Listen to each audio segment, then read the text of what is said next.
Selamat datang di Kata Suara On serangkai satu channel. Dan kali ini kita masih akan melanjutkan cerita Sewu Dino by Simple Man part kelima, bagian sekawan. Keesokan paginya, sebuah mobil sedan hitam terparkir di depan rumah Sri. Seorang lelaki keluar dari mobil tersebut lalu mengetuk pintu rumah. Ketika Sri membuka pintu, lelaki itu memperkenalkan diri sebagai sopir dari kediaman Mbak Karso. Ia datang ke rumah Sri untuk menjalankan perintah Mbak Karso menjemput Sri. Sri mengerti. Ia sudah diberitahu akan hal ini. Ia pun segera melangkah masuk ke mobil. Selama di perjalanan, beberapa kali Sri menangkap mata si sopir mengawasinya dari kaca depan. Sri melihat gelagat aneh itu, tapi dia memilih mengabaikannya saja. Tak ada percakapan apapun selama perjalanan, bahkan sampai ke kediaman Mbak Karso. Sri melangkah turun dari mobil. Si sopir menunjuk arah di mana Sri harus menuju. Sri mengangguk tanda mengerti. Sri belum pernah melihat rumah sebesar dan semegah ini hingga membuat Sri beberapa kali mencuri-curi pandang mengamati apa yang tidak pernah ia lihat di rumah-rumah lain. Bangunannya yang masih mempertahankan gaya kuno membuat Sri tidak bisa berhenti kagum. Sri senang bila nanti ia harus bekerja di kediaman ini. Sampai ke sebuah ruang tamu yang besar, Sri melihat Erna, Dini, dan Mbah Karso sudah berada di sana lebih dahulu. Mereka pun menyambut Sri dengan antusias. Mbah Karso kemudian mengajak mereka untuk melihat-lihat kediamannya. "Terima kasih kalian sudah mau datang ke kediaman saya," ucap Mbah Karso. Kali ini Mbah Karso duduk di sebuah kursi roda. Di belakangnya ada seorang perempuan muda yang mendorongnya. "Aku akan memperkenalkan kalian kepada semua anggota keluargaku." Di sebuah ruangan mewah, Sri merasakan hal yang aneh. Selain pintunya memiliki pesona warna coklat tersendiri dibanding pintu-pintu lain yang dipilih dengan cat putih, Sri melihat sesuatu yang menarik perhatiannya. Ada selusin lukisan yang tergantung di tembok. Lukisan itu langsung menarik perhatian Sri, Erna, dan Dini saat memasuki ruangan itu. Belum pernah Sri melihat pemandangan seperti ini. Mbah Karso pun menjelaskan satu persatu siapa saja yang tergambar di dalam lukisan-lukisan itu. "Mereka semua adalah anggota keluarga saya, keluarga besar Atmojo. Tapi sayangnya..." Mbah Karso menatap Sri, Erna, dan Dini bergantian. "Sayangnya mereka semua sudah mati." "Mati?" batin Sri saat mendengarnya. "Benar, mereka sudah mati." Sri dan Erna saling memandang satu sama lain. Mereka bingung harus bereaksi seperti apa. "Sudahlah," kata Mbak Karso.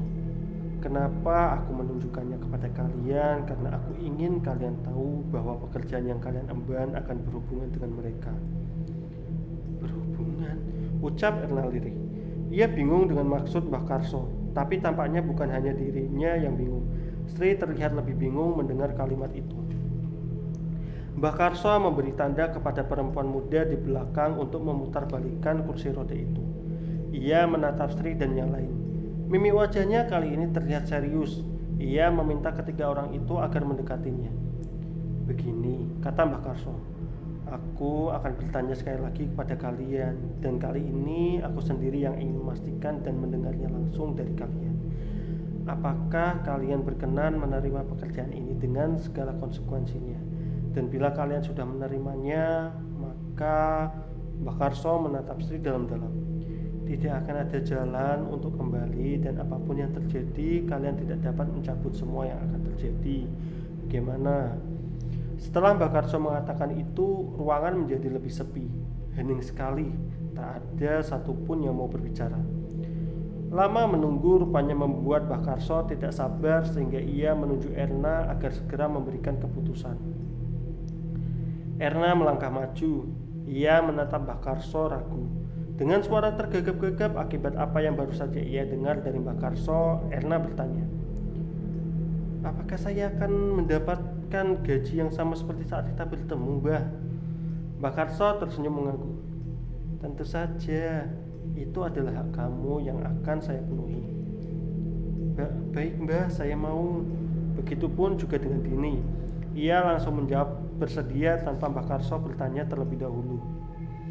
Dini beralasan ia tak kuasa menolak dengan gaji yang tinggi itu, sehingga sampailah ketika Mbah Karso menatap Sri. Kamu gimana, Nduk? Apakah kamu sudah memutuskan? Sri tidak menjawab. Pikirannya jauh melayang ke tempat lain. Melihat itu, Mbah Karso berdiri dari tempatnya, duduk kemudian mendekati Sri sembari berbisik. Akan aku pastikan hidupmu terjamin bila kamu mau. Namun ingat, aku tidak mau bila harus memaksamu. Putuskanlah, Nduk, sekarang juga. Saat itu juga Sri menjawab, baik Mbah, saya mau. Dari semua lukisan yang ada di rumah Mbak Karso, rupanya Sri masih begitu tertarik dengan banyaknya lukisan di ruang tempat mereka berkumpul tadi pagi. Ia sampai kembali ke ruangan tersebut sendirinya karena penasaran. Lukisan keluarga Atmojo yang ditempatkan membentuk sebuah pola pohon mengingatkan Sri dengan pohon Atmojoyono. Sri bisa menilai bila dalam penempatan lukisan itu tidak diletakkan begitu saja. Penempatan setiap lukisan memiliki simbol dari yang paling muda mengerucut hingga yang paling tua, kecuali Sri terhenti menatap satu lukisan yang aneh. Di sana ada seorang perempuan tengah mengenakan kebaya, badannya kurus dan tengah menggendong bayi kecil. Dari sudut depan lukisan itu tampak ganjil. Hal itu membuat Sri penasaran. Sesuatu memancingnya agar bisa melihat dengan jelas pesan apa yang coba ingin disampaikan gambar ini. Sri mendekatinya. Ia melihat dengan seksama lukisan itu. Ternyata bayinya berkepala dua, menyiratkan sebuah makna yang Sri tidak ketahui. Nduk, terdengar seorang seperti memanggilnya. Sri melihat ke sekeliling tetapi ia tidak menemukan siapapun di dalam ruangan itu. Hanya dirinya yang berdiri sendiri sembari mengawasi kesana kemari. Sri kembali menatap lukisan itu. Foto perempuan itu menyerupai gambaran seorang Karso Atmojo muda. Bila benar itu adalah dirinya, apa maksud bayi berkepala dua yang ia gendong? Sri membandingkan lukisan itu dengan yang lain. Kebanyakan lukisan di sini digambar dengan wajah menghadap ke depan, tetapi khusus lukisan yang menggendong bayi, wajahnya samar menatap ke bayi berkepala dua. Hal itu membuat Sri semakin tertarik, namun tiba-tiba seseorang menyentuh tangannya. Kamu ngapain, Sri? Sri tersentak melihat Dini berdiri mengawasi. Ndak Mbak, aku ndak ngapa-ngapain, ucap Sri. Dini memperhatikan Sri kemudian menoleh melihat lukisan itu. Erna sudah ada di dalam kamar, kamu gak istirahat juga, Sri? Iya Mbak, ucap Sri bersiap untuk pergi. Namun Dini tiba-tiba menghentikan langkahnya. Sri menatap Dini, ia terlihat aneh. Mbak Karso manggil kamu. Sri tampak bingung. Dini mengangguk.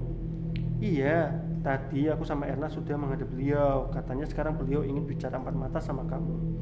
Sri ragu, tapi Dini terlihat serius. Ya sudah, ayo, jangan kelamaan di sini.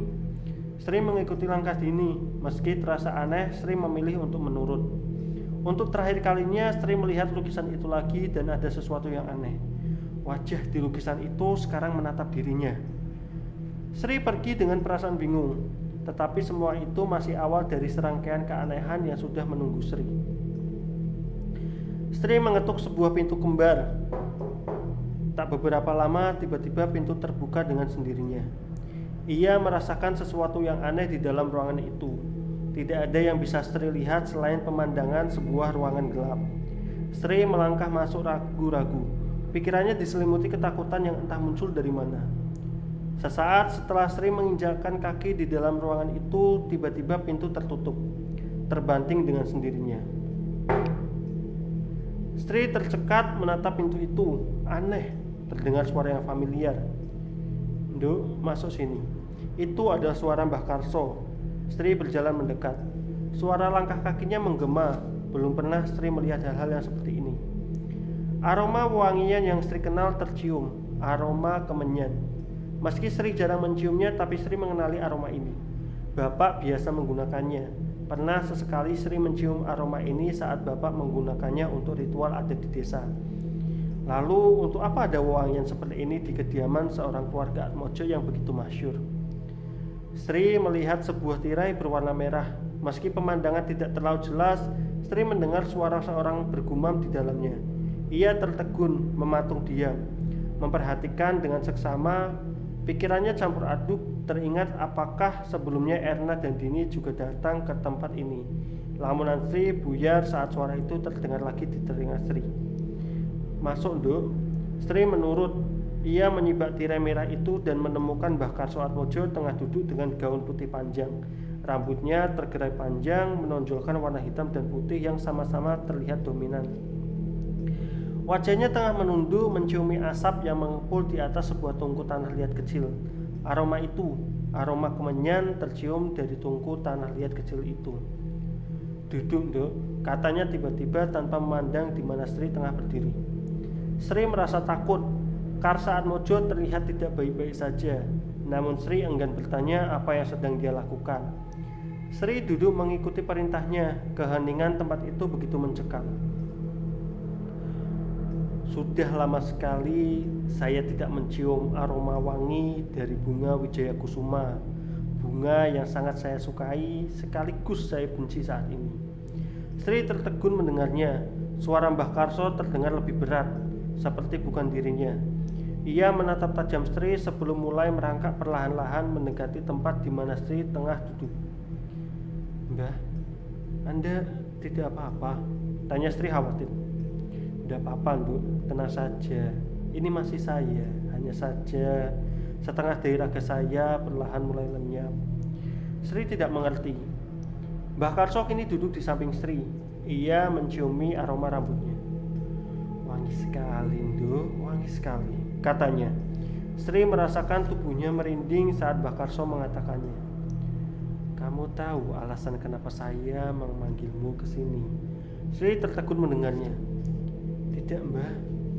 Saya memanggilmu ke sini untuk mengucapkan sumpah kepadaku bahwa kau akan mengikat kontrak yang akan membuatmu tunduk kepadaku sampai semua ini berakhir." Sri menatap Mbah Karso. Matanya tajam sembari masih menciumi rambut panjang Sri. "Berakhir? Apa yang berakhir, Mbah?" Belum waktunya kamu tahu tentang ini, Nduk. Yang Mbah mau kamu terima kontrak ini." Sri tampak bingung. Ia tidak mengerti kemana pembicaraan ini sedang menuju. "Maaf, Mbah, Sri nggak ngerti maksud Mbah." "Kamu nggak perlu tahu," teriak Mbah Karso, membuat Sri terlonjak kaget. Setelah Mbah Karso berteriak seperti itu, ia berbicara lirih yang justru membuat Sri semakin takut. "Keingintahuan bisa saja membunuhmu, Nduk. Mbah cuma memperingatkan saja." Sri terdiam mematung. Ia tidak mau menjawab pertanyaan Mbah Karso. Namun wanita tua itu tampak mengerti. Ia kemudian mulai berbicara. "Mbah tahu kamu butuh duit. Mbah juga tahu rumah kamu mau roboh. Bahkan Mbah tahu bagaimana kesehatan bapakmu. Wis, dengar aku, Sri. Terima saja kontrak ini dan Mbah janji akan bantu serta menjamin hidup kamu bila kamu juga mau membantu si Mbah." Sri gemetar hebat. Ia bingung, tetapi kalimat Mbah Karso seperti mengisyaratkan bahwa Sri tak punya pilihan selain menerimanya. Sri mengangguk meski ia masih belum mengerti apa yang terjadi. Tepat setelah Sri menerimanya, tiba-tiba Mbah Karso tersenyum menyeringai. Ia mencengkram rambut Sri sebelum memotongnya dengan sebilah pisau tajam yang ia sembunyikan di dalam gaun putih panjangnya. Ia merangkak menjauhi Sri menuju tungku tanah liat tempat aroma kemenyan tercium dengan bara api arang. Mbah Karso membakar rambut Sri di sana sebelum merapal sebuah mantra yang Sri tidak mengerti sama sekali. Sri merasakan sentakan yang menyakitkan di dalam kepalanya. Ia mengamati Mbah Karso yang tertuju melihat dirinya. Setelah selesai merapalkan mantra, Mbah Karso mengarahkan pintu itu ke telapak tangannya, menyayatnya sampai darah menetes keluar. Ia menjatuhkan darah merah kental itu pada bara api dengan aroma kemenyan. Asap yang semula berwarna putih mendadak menjadi hitam pekat dengan aroma anyir yang memuakkan. Sri terdiam menatap Mbah Karso sebelum tiba-tiba dia berdiri dan membuka gaun putihnya. Sri terbelalak melihatnya. Tubuh Mbah Karso begitu kurus kering dengan luka nanah dan borok di mana-mana. Sri tidak pernah tahu hal ini dan begitu terguncang saat melihatnya. Apa yang terjadi dengan Mbah Karso? Tak beberapa lama Sri melihatnya memuntahkan darah dari mulut. Begitu banyak sampai Sri tidak tahu harus berbuat apa. "Karso Atmojo," menunjuk Sri sembari berujar dengan suara lantang. mulai saat ini kau adalah hambaku, dan dengan ini kontrak kita akan direstui. Tunaikan tugasmu, maka akan kutunaikan bagianku. Kau tidak boleh mengkhianatiku karena nyawamu sudah tergadai di dalam tanganku." Tepat setelah mengatakan itu, kepala Sri yang terasa begitu sakit mulai perlahan membaik. Ia menatap Karso Atmojo yang mengenakan gaunnya kembali, berbalik menatap Sri sembari berujar lirih, "Kamu boleh kembali ke kamar. Nanti malam akan aku jelaskan di mana tempatmu akan berada." Dengan tergopoh-gopoh, Sri berdiri sebelum bersiap pergi. Tetapi Karso Atmojo mengatakannya lagi, "Jangan ceritakan ini kepada siapapun, termasuk kepada Dini dan Erna. Kau mengerti, Sri?" Sri terdiam sesaat. Ia melihat sesuatu bentuk hitam dengan tanduk kerbau berdiri di belakang Mbah Karso. Namun Sri memilih untuk tetap diam. Sebelum akhirnya ia mengangguk melangkah pergi. Malam tiba lebih cepat dari yang Sri kira. Ia melihat Erna dan Dini tengah duduk di kursi teras. Selain Erna dan Dini, Mbah Karso terlihat tengah berbicara dengan perempuan muda itu. Saat Sri datang, semua mata tertuju kepadanya. Sri terdiam. Ia tidak mengatakan pengalamannya kepada siapapun seperti apa yang Mbah Karso katakan. Sri melirik Erna dan Dini. Wajah mereka terlihat normal, begitu normal sehingga membuat Sri berpikir apakah mereka juga mendapatkan ancaman yang sama sepertinya. "Selamat malam, Duk," ucap Mbah Karso menyapa. Sri menunduk memberi salam kepada mereka semua. Gelagat aneh terasa di sana saat sopir yang pernah datang menjemput Sri dari rumah ikut bergabung bersama mereka. Mbah Karso memberi tanda dengan tangannya, meminta perempuan muda di belakang mendorongnya. "Kalian semua sudah berkumpul," ucap Mbah Karso. "Jadi saya akan langsung katakan kepada kalian tugas apa yang harus kalian lakukan nanti." Mbah Karso menatap Sri dan yang lain satu persatu sebelum melanjutkan ucapannya. "Sebelumnya kalian sudah melihat bahwa semua anggota keluarga saya sudah mati. Sebenarnya ada yang harus saya katakan kepada kalian, bahwasanya cerita yang sebenarnya terjadi adalah semua anggota keluarga saya yang sebelumnya kalian lihat dalam lukisan mati karena sebuah kutukan yang dikirim oleh seseorang." Sri dan yang lain terdiam tercekat. Mereka menatap satu sama lain, mencoba mencerna informasi yang baru saja dikatakan Mbah Karso. Satu persatu dari mereka perlahan-lahan mati dengan cara yang ganjil. Saat ini hanya tinggal saya seorang diri yang masih bisa bertahan dari kutukan yang dikirim juga kepada saya. Mbah Karso mengangguk memberikan tanda kepada perempuan muda di belakangnya. Ia mendorong kursi roda Mbah Karso, mendekati mereka satu persatu. Mbah Karso melanjutkan ceritanya. "Mungkin apa yang baru saya saja katakan sulit untuk dipercaya. Namun begitulah faktanya, dan sekarang tugas kalian adalah menjaga penerusku yang tersisa. Saat ini dia sedang berusaha keras mencoba bertahan hidup dan lepas dari kutukan yang masih menggerogoti sisa tubuhnya." Hening, tak ada satupun yang bicara. "Tugas kalian adalah menjaganya hingga ia lepas dari kutukannya. Apakah kalian mengerti?" "Lepas dari kutukan?" Sri mengulangi kalimat itu. Apakah itu maksud dari kontrak yang ia buat dengan Mbah Karso? Sri mengamati wajah Dini dan Erna. Mereka tampak begitu kaget mendengar semua ini. Namun Sri masih bertanya-tanya, apakah mereka juga mendapatkan kontrak yang sama sepertinya. Sri tidak tahu sama sekali. Ia memilih untuk diam dan tidak mengatakan itu seperti janjinya kepada Mbah Karso. Terdengar Erna dan Dini bergumam satu sama lain. Tidak akan ada yang percaya dengan apa yang baru saja mereka lihat dan dengar. Yang dimaksud dengan kutukan itu apakah semacam santet, pikir Sri. Bagaimana hal ini bisa tidak dikatakan kepada mereka? "Mbah," Erna angkat suara. "Apa maksud Simbah? Kutukan apa maksudnya ini? Menjaga cucu bagaimana? Saya tidak mengerti." "Leh, sini." Mbah Karso meminta sopirnya melangkah mendekati. "Namanya Suge. Dia yang akan mengantarkan kalian bertiga menuju rumah tempat saya menyembunyikan cucu saya. Saya ingin kalian tinggal di sana, menjaga serta merawatnya sampai waktu cucu saya berhasil melewati kutukan itu." Sri masih tidak mengerti. Malam ini tiba-tiba dirinya seperti dijejali banyak sekali informasi sehingga dirinya sama sekali tidak mengerti apa maksud Mbah Karso. Tiba-tiba Dini menimpali. Baik Mbah, saya mengerti. Saya akan menjalankan tugas sebagaimana yang saya janjikan kepada si Mbah. Sri sedikit heran melihat keyakinan Dini yang begitu besar akan pekerjaan ini.